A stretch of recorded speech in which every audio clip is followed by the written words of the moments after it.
I'm Kim Newton from the Office of Communications at NASA headquarters. I'd like to welcome everyone to the Low Density Supersonic Decelerator, LDSD, overview briefing today, including our friends from the media. I'd like to start out by introducing our panel participants. Starting to my left, we have Captain Bruce Hay. Captain Hay is the U.S. Navy Commanding Officer of the Pacific Missile Range Facility here in Kauai. To his left is Steve Jerzik. Steve is the Associate Administrator for the Space Technology Mission Directorate at NASA headquarters in Washington. To Steve's left is Dr. Ian Clark. Ian is the Principal Investigator for the Low Density Supersonic Decelerator at the NASA's Jet Propulsion Laboratory in Pasadena, California. And next to Ian is Dr. Mark Adler. Mark is the Program Manager for the Low Density Supersonic Decelerator, also at NASA's Jet Propulsion Laboratory in Pasadena, California. We'll hear some opening remarks from our panel members. Then we'll take questions from reporters in the audience. Next, we'll take reporters joining us on the telephone. Please enter *1 to get into the Q&A queue. We'll also take questions from our Ustream followers using the chat box and Twitter using the hashtag AskNASA. Now I'll turn it over to Captain Hay. Well, thank you, and good morning from Kauai and the world's largest instrumented training and test range. We're thrilled to be supporting NASA again this year for the Low Density Supersonic Decelerator. It was an amazing test last year, and we're looking forward to hosting them again next year. So you're not here to see me. I'll gladly turn it over to the professionals to my left. Thank you. Good morning or good afternoon, everyone, depending on where you are. And first, before I get started, I want to thank Captain Hay and his team here at PMRF. We couldn't have done last year's flight test, obviously, without them, and we couldn't pull off this test coming up without the great support that we get from his team here. So thank you, Captain Hay. We learned a great deal from last year's flight test and used that knowledge to improve the design and manufacturing of the hardware to enhance its strength and performance. So this year, I'm cautiously optimistic that we'll have a fully successful flight test. But either way, we're going to gain a tremendous amount of knowledge. Before I turn things over to Ian and Mark, who'll give you the details of the flight test, I'll take a moment to talk about how important developing and testing technologies like we're doing here is to NASA. Technology drives exploration and our journey to Mars, and that's why we develop new technologies, demonstrate them on the ground, and then eventually fly them. We have to fly them to prove them out and to enable the future agency missions, both in science and in human exploration. NASA's Space Technology Mission Directorate is sponsoring this project, as well as many other technology projects, developing critical capabilities that are needed, again, for the future. Our current and planned investments address high-priority challenges in achieving safe and affordable deep space exploration. In fact, over the next 18 months, we're going to be launching approximately 6 flight demonstration missions. Right now, we are kind of at the technological limits of what we can land on Mars in terms of size and weight. We landed about 1 metric ton. The Curiosity for the MSL, the Curiosity rover, it was about the size of a Mini Cooper and about 1 metric ton of 2,200 pounds. And that's about all we can do with the current technology that we use, which actually goes back to the 60s and 70s and is derived from the Viking missions, which landed on Mars in '76. So this new technology is required to land 5 metric tons for human missions, maybe 30 and beyond metric tons to the surface. So the parachute we're using today can improve performance, landed mass by 100 to 200%, and that's really critical for not only future enhanced robotic missions, but human exploration of Mars. As I mentioned earlier, STMD will launch 6 additional technology demonstrations. A couple of those are Deep Space Atomic Clock to improve deep space navigation, and Green Propellant Infusion mission, which is going to develop a higher performance, non-toxic propellant to reduce processing time and cost, as well as provide higher performance in space propulsion. Since the formation of the National Advisory Committee on Aeronautics, or NACA, in 1915, we've done experiments like this to expand humanity's knowledge in air and space travel. As was the case with those early pioneers of flight, there's no guarantee that these tests will be completely successful. That's why we go and fly. They're flight experiments. But I'm confident, again, we will learn a great deal from the test and gain a lot of knowledge that will shape future tests and future systems to land larger payloads on the surface of Mars. NASA could be ready for using this technology in future landed Mars missions as early as the 2020s. And it could be especially beneficial for missions like Mars sample return and for human exploration precursor missions. NASA's Space Technology Mission Director is making significant and real progress in addressing many of the challenges for achieving safe and affordable deep space exploration. Again, technology drives exploration and our journey to Mars, and developing the technologies that will enable future exploration of the solar system and beyond. And this is just one example of that. We're looking forward to flying this week, hopefully. Cross our fingers if the weather will cooperate. And now I'd like to turn it over to Dr. Clark, who's going to tell us more about the flight test and the technology. Thanks. Thank you, Steve. Give you a little bit of background. 1,000 years ago, the explorers from this planet and the technologies that drove their exploration across the expanses of ocean and helped bring the first inhabitants to this island relied on technologies like using the stars for navigation and using the wind to carry them across the ocean. Today, as we cast our eyes from this land of red sand to another place of red sand, the planet Mars, we continue to rely on a lot of those same technologies. Our spacecraft still use stars to navigate, slow us down when we arrive at Mars. Our spacecraft enter the atmosphere going 10,000 miles an hour, and it's the oncoming wind and large aerodynamic drag devices that help produce the drag to slow us down to safely land us, on the surface of Mars. So a few years ago, we landed the Curiosity rover. This was the last of the past 7 successful missions we've had to Mars. And even before we landed Curiosity, we started to realize that the technologies that we had to land robotic missions to the surface of Mars were essentially saturated. As we started thinking about the next generation of more capable, more exciting, more bold missions to Mars, we started realizing that we didn't have the technologies in place to land them. And we had to start today to start developing those technologies. Things like inflatable drag devices that we can inflate at several times the speed of sound, and a new supersonic parachute, 100 feet in diameter. Those are the technologies that LDSD is developing to enable those future generations of Mars missions.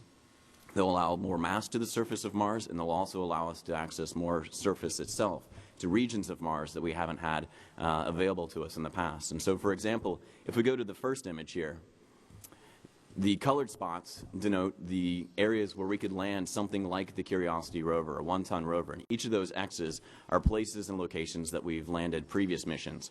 All of the region that's shaded in black are elevations that are too high. That is, there's not enough atmosphere to slow us down if we were to try to land at some of these higher elevations. With the technologies that LDSD is developing, something like the Curiosity rover, we'd be able to open up nearly the entire surface of Mars. We'd expose much of the southern hemisphere and large regions of the northern hemisphere as well. But if we started thinking about the next generation of missions, we know that those are even more massive. If we go to the next slide, if we tried to rely on the technologies we had today to land those missions, that would be 2 to 3 times heavier than the Curiosity rover. The graphic in the upper half shows where we could do that. It's largely entirely black. There's actually a very small region of purple. If you squint and hold a magnifying glass up to your television, maybe you can see.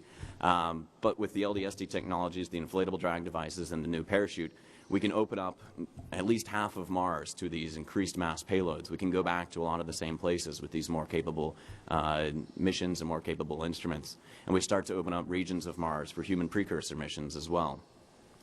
So last year, just to test these technologies, and so I've got some data from that I can show a video. If we cue the first video, so we have this test vehicle, and Mark's going to talk a lot in a moment about how we conduct the test, but just take for granted we're going 4 times the speed of sound, and we got to inflate our SIAD device, an inflatable drag device. We got to do this all a year ahead of schedule. Again, last year was really just a shakeout test. We got lucky in the sense that the technologies were ready to the vehicle during the inflation process, and we got a ton of great aerodynamic data and aerothermodynamic data, and we saw the SIAD perform better than we even expected. If you cue the next video, we also got early tests of another device we've had to develop just to deploy our large supersonic parachute. And go ahead and press play. So here we're going about 2.8 times the speed of sound. We shoot out the back of the vehicle this large 15-foot diameter balloon parachute device that helps pull a parachute off the back, and then we try to take a 100-foot parachute and inflate it into 2,000-mile-an-hour wind and see what happens. Now, the data treasure trove that we got from that test has been tremendous. Orders of magnitude better quality and better quantity than anything we've ever had. We've been using supersonic parachutes for over 40 years, and our understanding of them really stems from a few tests that were conducted in the 1960s and the 1970s. And the data from that test exists in a few technical reports and in a few grainy 16mm videos. We've digitized those. I've personally watched each one of them probably hundreds of times as they're trying to glean more and more information about the nature of these devices, how they inflate, how they operate, how they behave. And we've got images like, if we cue this still right here, you see these are images from some 1960s and early 1970s tests. Generally, we see the parachute inflate. We get some understanding of the behavior. Now, if I compare that to the data set we got last year, just in the quality of the image, go to the next image, please. We saw things that we had never.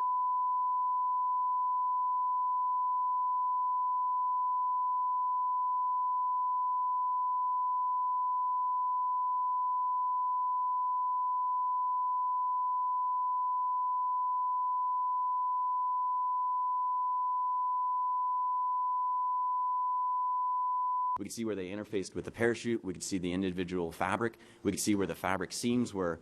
And we could start to see things in the nature of the inflation that we had never known before. In fact, when we showed some of these videos to folks who had been working on parachutes for 40 years, they immediately thought this was the worst parachute inflation they'd ever seen.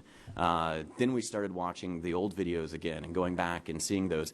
And we started realizing that those behaviors existed previously. We just didn't know what to look for. We didn't have this capable, this data set available to us, this understanding. And so we've started learning a lot.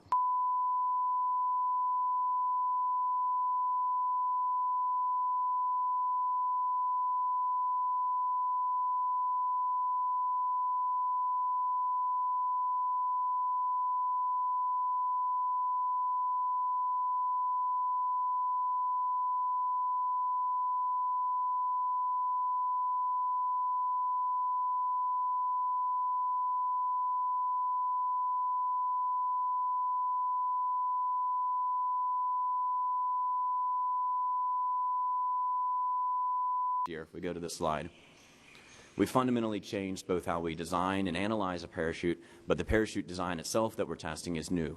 We've got a more curvature to the geometry that helps to reduce the stresses early on in the inflation process. We've added a lot more structural, high-strength material in the crown of the parachute and throughout the parachute to make it more robust to a lot of the dynamics that we saw during the inflation process. We've got a lot of damage-tolerant capability such that if part of the fabric begins to tear, it won't propagate through the rest of the parachute. Overall, it's a much stronger, much more robust parachute that we think is going to provide another tremendous data set for us and hopefully perform very well for us under these conditions. So to describe a little bit about how we get the technologies to the conditions, I'll pass it to Mark. So we can go to the next slide. You can advance to the slide showing the side and the parachute. So this shows the two technologies that we're going to be testing. As Ian said, we had a shakeout flight last year. We actually tested our vehicle to make sure we could get these technologies to the right conditions. We were in fact able to test the SIAD. That's that donut-looking thing that Ian is standing in the middle of. You can see him with his outstretched arms. It's about 20 feet in diameter. It is used to increase the diameter of the vehicle from 15 feet to 20 feet very rapidly at Mach 4. And we were able to test it last year to slow down these very heavy payloads at Mars. The second stage is the parachute. You see that. It's not to the same scale. It's a very large parachute. It is 100 feet in diameter if it's laid out on the ground. And you can see our 15-foot test vehicle hanging there at the bottom of it. That technology is now a new parachute that we developed this year. Since, again, last year we were able to get an advanced test in. We were able to see things about the parachute that didn't behave as we expected. We saw the parachute get destroyed in the test. Now we've developed a much more robust, more stronger parachute that we're going to be able to test this time. So let me go on to the next slide and show you how we tested this parachute on the ground before we flew it, before we're going to fly it this week in the upper atmosphere. This is at the Naval Air Weapons Station in China Lake, California, another Navy base that we use for doing our testing. It's a 4-mile-long rocket sled track. It's a railroad track that rockets go on. We carry up the parachute on a helicopter and drop it out of the helicopter. The parachute inflates, as you see there. And then once a large bullet goes into that funnel that you see right there, you see it coming down. As soon as that latches in, the rockets fire. And the rockets pull on that rope through a pulley, pulling the parachute straight down with over 100,000 pounds of force. This parachute was supposed to survive to 80,000 pounds. It survived to 120,000 pounds. And so we've shown that it has the strength it needs to survive the loads we'll experience at Mars in the full open configuration. We're now going to be testing it in the upper atmosphere here over Kauai, where we can actually simulate the thin air of Mars with the thin air of the stratosphere above our heads here. Do that at supersonic speeds, test the parachute at high speeds, and see how it behaves not just in the fully open configuration, but as it inflates. As you saw last time, the inflation was very complicated, so now we're going to see how it inflates in the supersonic flow in the test that we're going to do this week or next.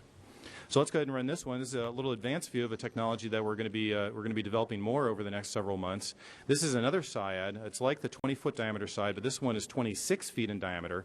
It's a much larger side, but it's actually not much heavier, so it's a much more advanced technology. It's more efficient. And this shows a rocket sled test again at the same facility at China Lake at slow motion, where we deploy the SIAD from a test vehicle at 250 miles an hour to simulate the flow of and the loads that it'll experience at Mars. There it is at full speed going over the camera, which then, of course, gets knocked over by the rocket sled.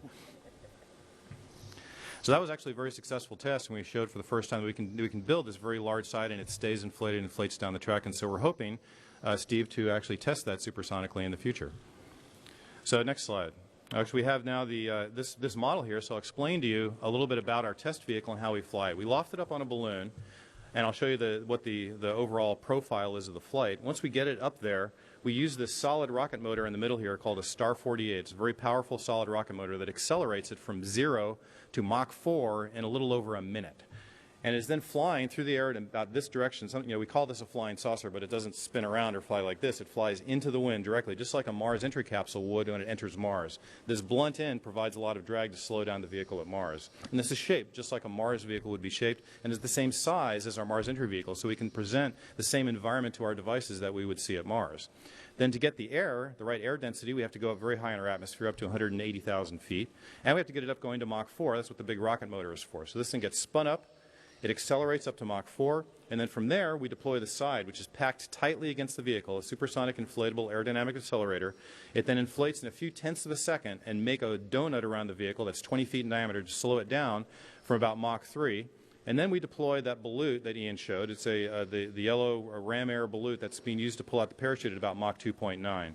Once that all slows down to about Mach 2.35, the parachute is pulled out of the pack, and at Mach 2.35 it's fully exposed to the flow.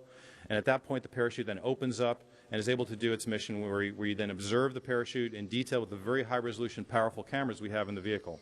So this is the parachute cam where it gets pulled out of. These are the cameras over here that are looking straight up at the parachute. We have high-resolution, high-speed cameras, color stereo cameras to give us many different views of the parachute inflation and flight. We also measure the trajectory very accurately, so we know how much the devices are slowing the system.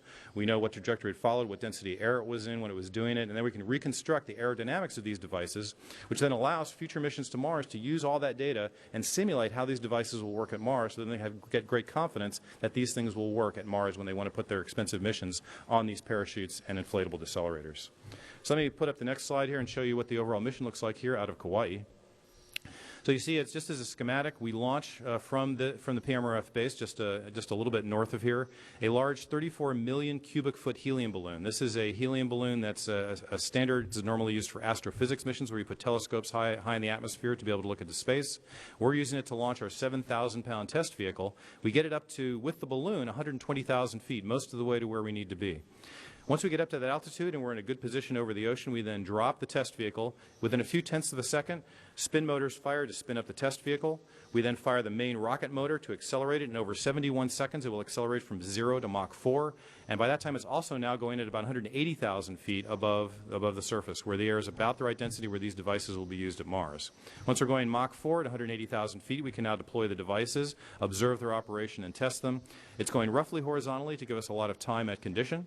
And then we then slow the vehicle down on the SIAD, then on the parachute, and eventually the vehicle arcs over on the parachute, and that same test parachute is also used to land the vehicle in the water. It lands out in the ocean, and we send out recovery ships to get it, which I'll show you in a second here. So let's show the Google Earth animation from last year.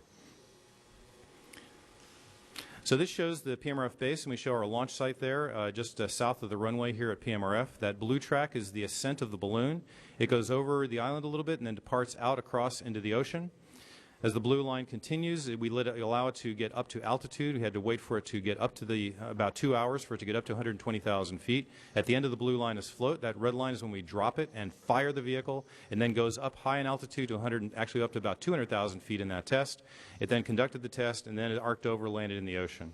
And on the next slide, after it landed, we sent out a recovery boat, and there's the vehicle after the mission being picked up out of the water. You see the SIAD hanging on the side. We also recovered the parachute. We recovered the balloon. We recovered everything. We got all of our data back. Our high-speed video and high-resolution video all are on recorders on the vehicle. They're not telemetered down, so we need to get the vehicle or at least the recorder in order to get all that data. That was all successful last year, and that's exactly what we're going to do again this year. I mean, I'd like to thank, again, Captain Hay and PMRF. This is really a unique facility for us to be able to do this test. There's really no other place in the world we could find where we had the right conditions to be able to launch a balloon, to have it go out away from populated areas, to have support services here at the range, all the communications, the instrumentation that Captain Hay mentioned, to provide support for the mission, get our data back, do the operations. So now I'll show you a little bit of the balloon here. This is a scale model of the balloon. It's about 8 feet in diameter, and standing next to it is Petty Officer Quinlan. It's just to give you some scale. The actual balloon is over 400 feet in diameter. And in fact, our 15-foot test vehicle is about the size of a coffee cup lid.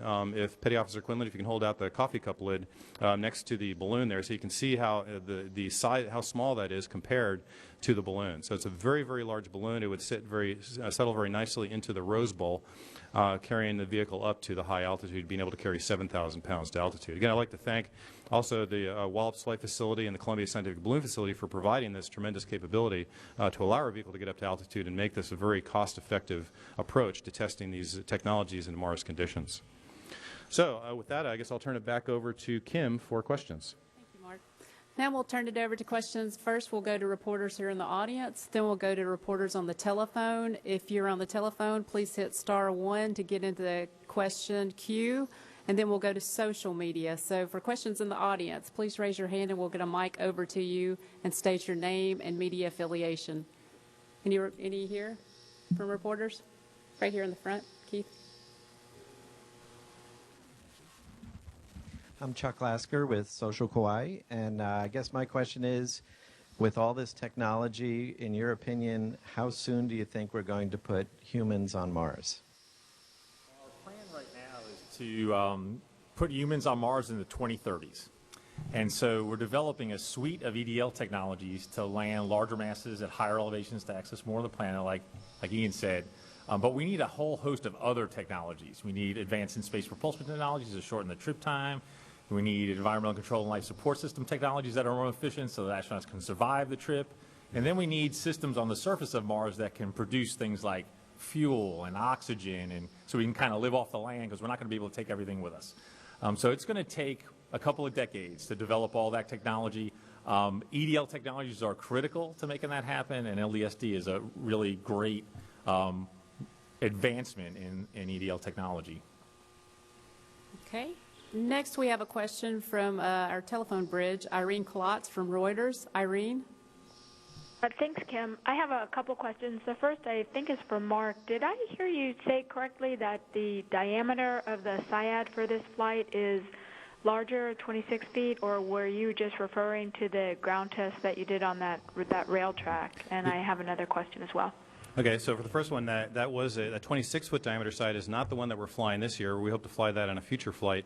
The one that we're flying this year is 20 feet in diameter. It's like the one we flew last year, and we need that to present the right environment for the parachute test.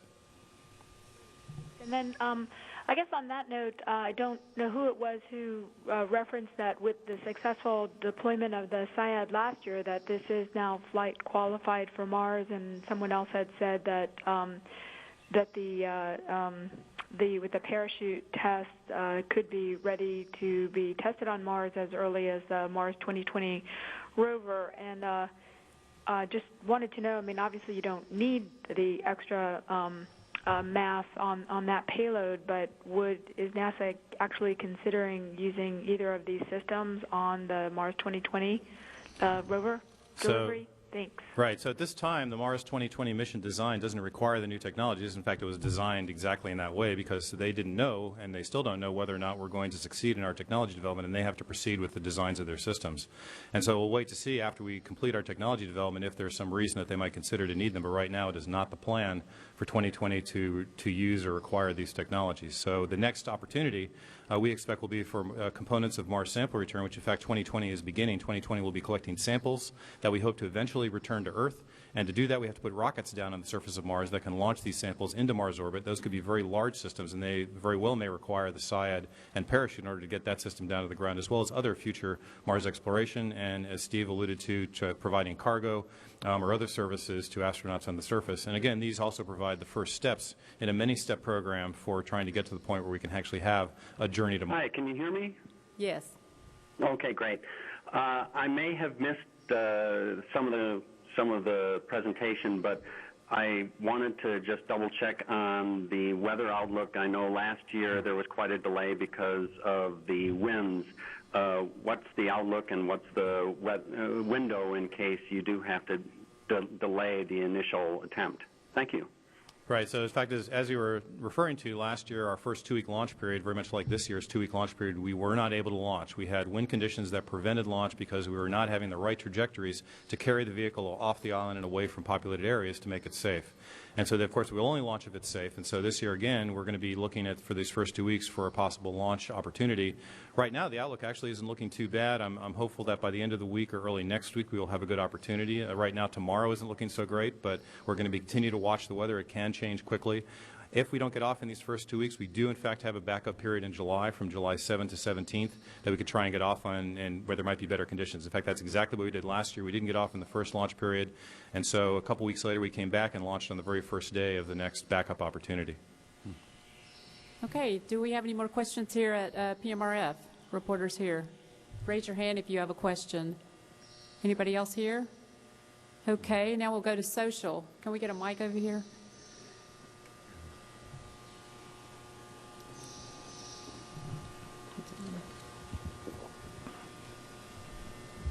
Hi, actually I have a couple. So starting from Twitter, the first one is, how will LDSD be controlled?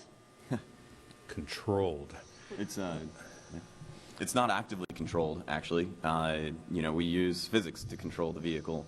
We point it in the direction that we want the vehicle to travel, and we use gyroscopic stability to help stabilize it and maintain it pointed. So in the sense, the vehicle is controlled by thrust, drag, gravity, and angular momentum. And then also on Twitter, I have another one. How come aerodynamic surfaces are smooth rather than dimpled like a golf ball? It depends on what you're trying to do with the aerodynamic surface. In the case of dimples on a golf ball, generally that's to help keep the boundary layer attached and have the golf ball fly in a particular way. For our aerodynamic surfaces, we are focused on trying to produce drag. Generally that means having very large, blunt surfaces that face the wind to create that drag, or creating geometries like parachutes where you have a giant bowl that's helping capture and slow down and create drag that way. And then from Facebook, we have a question. What is the height of the drop of LDSD? So it's dropped from 119 to 120,000 feet. It drops for about 100 or 200 feet, and then it accelerates upwards from there to 180 to 200,000 feet. Okay. Okay, and one more from Ustream. What are the G-forces on the system when it opens up at Mach 4? In the case of the SIAD, generally when we inflate last year and when we inflate this year, it'll be on the order of 3 to 4 Gs during the initial deployment. A lot of that, though, is because of the test vehicle that we have is relatively lightweight, even though it's full scale, because we're constrained in terms of how much mass we can take to an altitude. It's about 1/3 the mass of an equivalent Mars entry vehicle. So the G-forces are a lot higher for this test than they otherwise would be at Mars.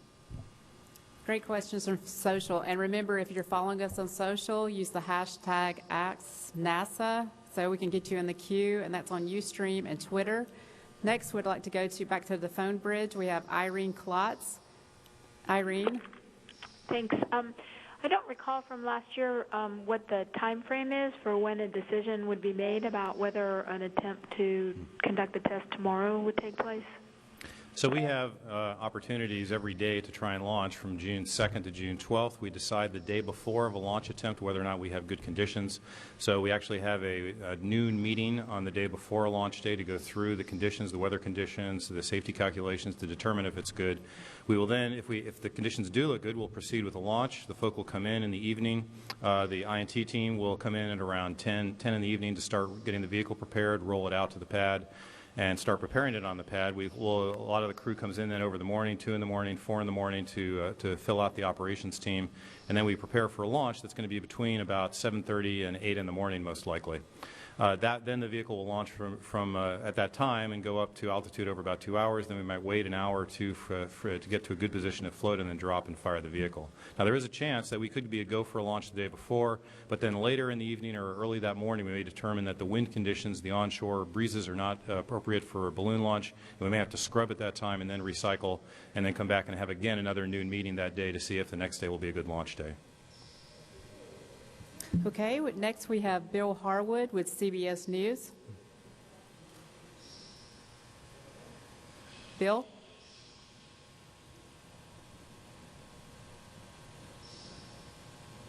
Okay, keep going. Sorry, Bill Harwood. Can you hear me now? Gotcha. Yeah, we got you. Thanks. Oh, I apologize, guys. I'm on a cell phone. Hey, I know you all told us this last year, and I may have missed it earlier today, but could you review the cost of the whole project, I guess, with the flight last year, this one, and what you guys have planned? Thanks. So the total run-out cost of LDSD is approximately $230 million with our current manifest of launches in 2014, 2015, and 2016.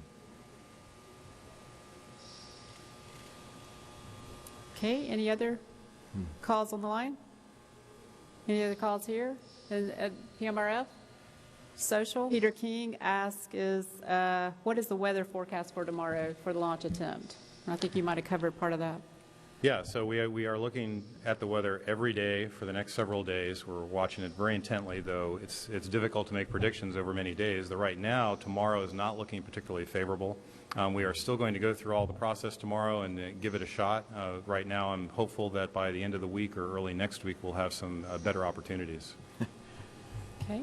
Mark's been honing his skills as a weather forecaster quite a bit lately. So if we have no further questions, this concludes today's pre-launch LDSD mission briefing. You can follow us on www.nasa.gov/LDSD for mission updates. And thank you for joining us today.